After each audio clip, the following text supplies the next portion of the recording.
Hello everyone, welcome back to another video, and in this one we are testing the GeForce RTX 3070 Ti in Split Fiction, a game from Hazelight Studio, the makers of It Takes Two and A Way Out, and it's a split screen co-op game. And we have the Asus ROG Strix OC model of the card. Here are all the specs of the GPU. We have the latest NVIDIA driver 572.70 as of time I'm recording this video. We have GDDR6X 8 gigs from Micron. We have resizable power enabled inside BIOS. And over here in Task Manager, we have the Intel Core i7-13700KF CPU as always. For memory, we have 64 gigabytes of DDR5 6000 mega transfers per second CL36. And finally, in MSI Afterburner, no overclocks are applied. Everything is set to stock settings. So let's jump into the game and check out the frame rate. So here we are inside the menu, guys, of Split Fiction. We're going to start it off at 1080p resolution. And this game has TAAA, FXA, and AMD FSR 3.1 upscaling and anti-aliasing. And there's unfortunately no DLSS or frame generation or any ray tracing in this game. So we're going to use TAAA.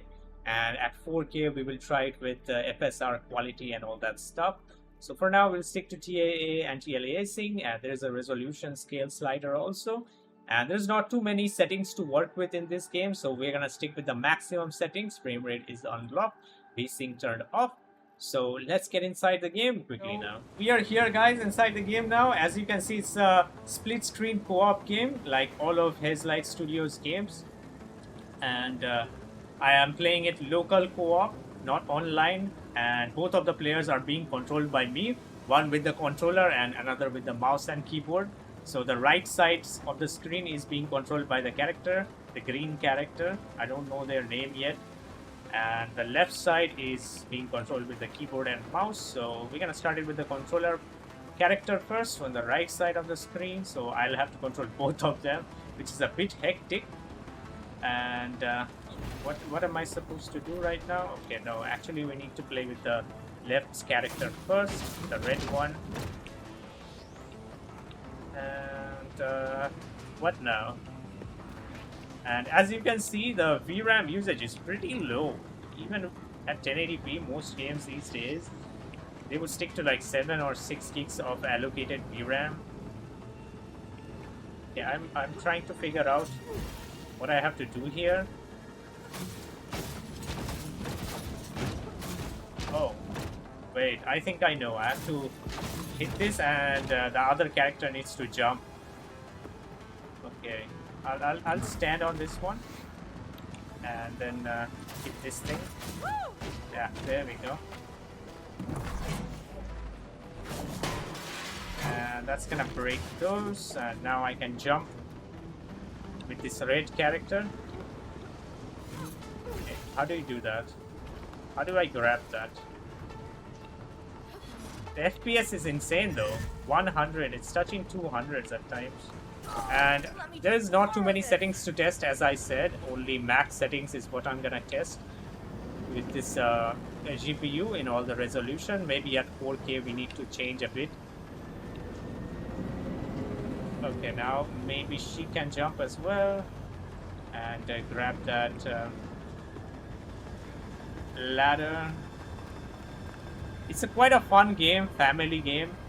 You can play with your family members and also friends.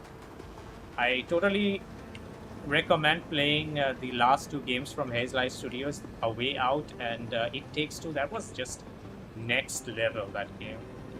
It Takes Two.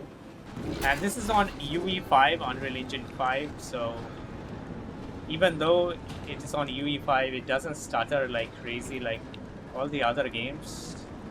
Okay, maybe we need to leave that. This game is really well optimized. I wasn't surprised at all because I knew Hazelight Studio games are very well optimized on PC. A Way Out and It Takes Two ran just perfectly fine without any problem back in the days. Day one, and so does this one as well. We're getting 200 FPS here. Yeah, that's crazy. So as you can see, there's no CPU bottlenecking in this game. The GPU usage is pretty good, 98, 99. Sometimes it drops, but that ain't a big deal. Okay guys, up next we're moving to 1440p resolution, and we will be trying some FSR in this one, FSR 3.1. And but before that, we're gonna try native 1440p with TIA. Everything set to maximum settings or ultra. As you can see, this one goes too high. That's it. Well, I thought I would need to try FSR 3.1 quality, but it doesn't looks like we need to, because as you can see, the frame rate is pretty good. Even at 1440p natively, 150 plus we are getting. That's just amazing. So we are in this desert level. I just skipped that previous one. It was kind of boring. I didn't really like that one. Jumping from vehicle to vehicle. This looks interesting though. Let's see. And the VRAM is still sitting at 4 gigs allocated and 3 gigs usage. That's pretty good for a UE5 title. Okay, I need my other character as well in this one. And look at the 1% low. They're pretty good, above 100, 115. That means it's running absolutely smooth. No stuttering or anything I can notice. And this game doesn't have frame generation. And we don't even need it, because it runs absolutely fine without it. What will you do with frame gen when you're getting 170 FPS already? And I am actually interested to test the lower end GPUs on this, like the 3060 Ti and 4060. And let me know if I should do those GPU testing as well in this game. And I expect them to perform really good as well, because this game is really well optimized. And the GPU usage sometimes drop to 93, 94 there. Could be the game's problem. But so far it's just running fine. There was a stutter, like loading stutter there. And the new area just loaded. Oh, there's some monster, sand monster. Whoa. I just fell there for a second.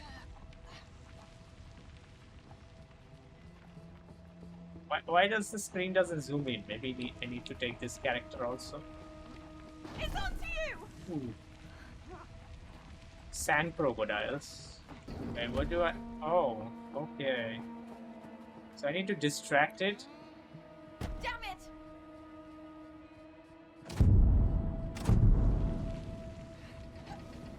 Go. No! Okay, I need to skip this part. Because I don't want to deal with that. Now the VRAM usage has climbed up a bit. Obviously, we are at 1440p. It wasn't going to stay at 4 gigs all the time, for sure. But this level seems to be less demanding than all the previous levels I have played. But it's still fine. I expect every level is going to run flawless with this GPU and with maximum settings at 1440p.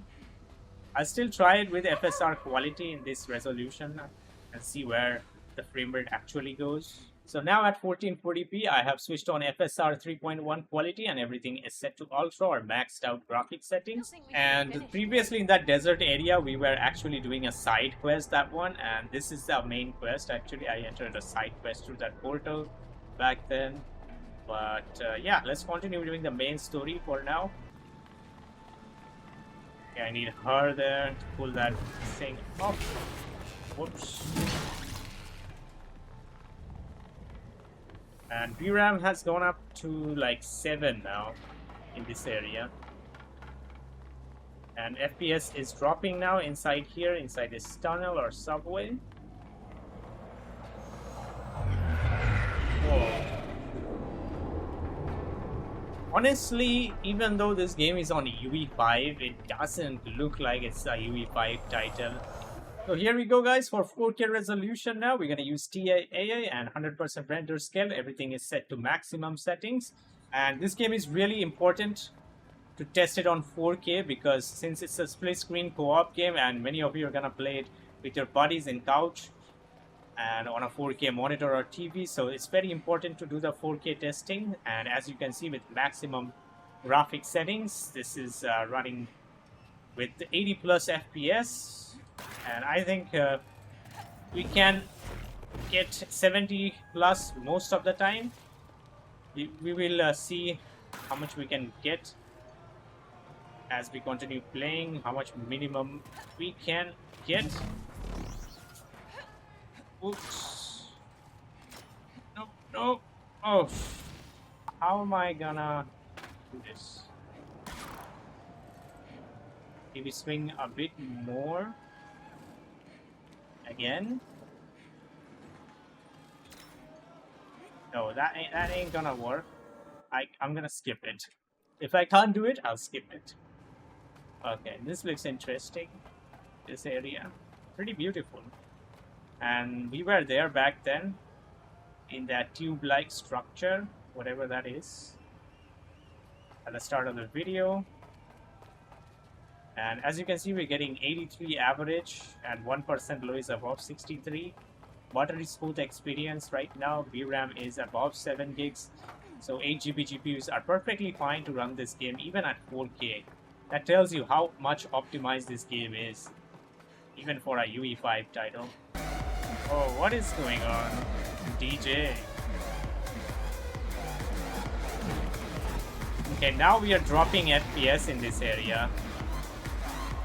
This area is the most demanding, I think, so far I have seen. And here we drop to like 60 FPS, as you can see. Wow.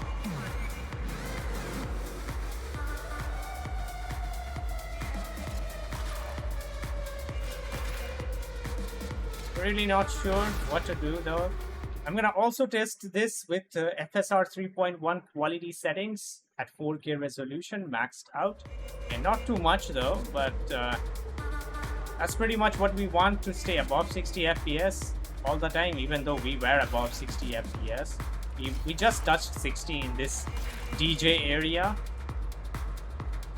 But where to go now? That's what I am wondering. Oops. Let me play with this character a bit. Actually, we should grab this. I hope this music is not copyrighted.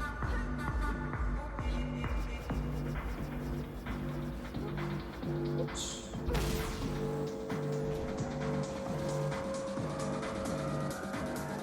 Getting 80 plus all the time over here. There, it dropped to like 79 there.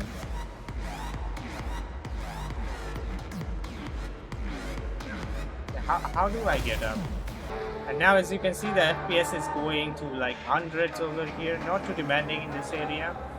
Gonna skip all the cutscenes there. What is this? A boss fight?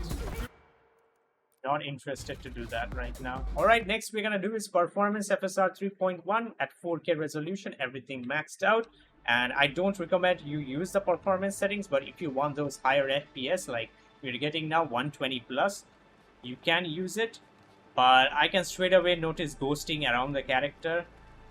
If I move the camera, I don't know if you can tell in the YouTube video, but it should be noticeable. At the quality I publish my videos, it should be noticeable. Even for this character as well, yeah, it's quite noticeable, the ghosting. FSR 3.1 ain't that good, as we know. And I hope this game gives FSR 4 support at least, if not DLSS. But FSR 4 is only usable with the RDNA 4 GPUs, as we know. Because it's totally AI accelerated. But yeah, there is a lot of ghosting around the character. And other than the ghosting, Seems like there's another one of those can't really notice anything else. over here. You're right. What's our plan? It's pretty good, nonetheless. So if you want those higher FPS, 120 plus, you can use the performance DLSS FSR. Yeah, it kind of sucks. And just for fun, we're gonna try this game at 8K with this GPU, and I'm using the lowest graphics settings. As you can see, everything is set to low. I'll probably even drop this one as well, and anisotropic filtering to maybe 2x. And for FSR 3.1, we have set to performance, and we are getting 30 FPS, which is not bad. Oh my goodness, look at all that trail behind the character. That ghosting though. So as I was saying, at 4K it wasn't that noticeable, but at 8K you can notice every bit of detail. Look at all that trail. My goodness.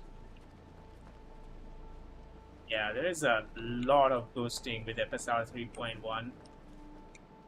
And look at our RAM usage now. Is at 20 plus gigs now. But this is quite playable, guys. Look, seems like there's another one of those. Even at 8K, if you have a 8K display, You're right. you can actually play the game. And honestly, from low, I mean from the maximum ultra settings to low settings, I can't tell that much of a difference. It looks as good as ultra. Maybe if we compare side by side, obviously there is difference, but even on low settings, it We can't save all of the side looks stories. quite good. Yeah, it kind of sucks. Let's be The honest. glitch has to stay our top priority. Like every UEFI title looks good in low. Okay, where do we have to go now? But obviously, I do not recommend you try this. I mean, how many of you have a 8K display? Even if you don't have, you can use NVIDIA DSR, which I am using, to make my 4K display 8K. So that's gonna be it for this video, guys. Do leave a like if you enjoyed and if this video helped you. And if you are new to the channel, as always, subscribe. And I will catch you on the next one. Till then, take care and bye-bye.